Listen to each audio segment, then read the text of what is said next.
beauty is called Yesterday's Love, and I love it.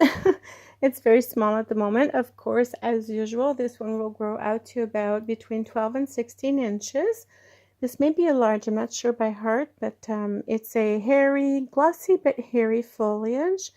What do we have in the back? We have the red backs. So it's quite small at the moment. I've seen it very, very big, but it was cleaned out and made smaller. Let's go see the flowers, which are not coming through. Well, let me see.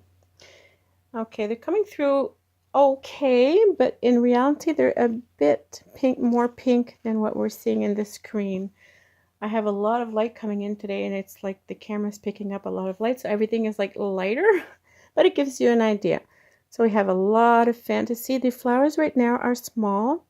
I have seen them much bigger, so maybe I'm going to, usually after I film, I take the flowers off, but this one I'm going to leave them on.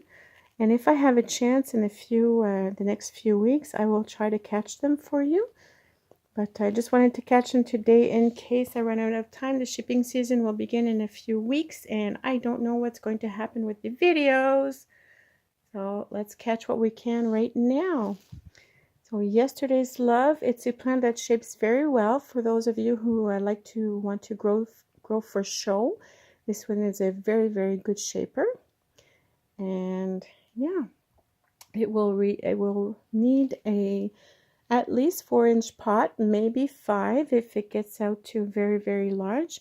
But in the 4-inch pot, it will be blooming like crazy.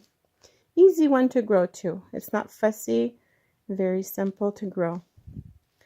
So that's it for today's plant. Yesterday's Love. Hope you enjoyed. Have a good one. Bye.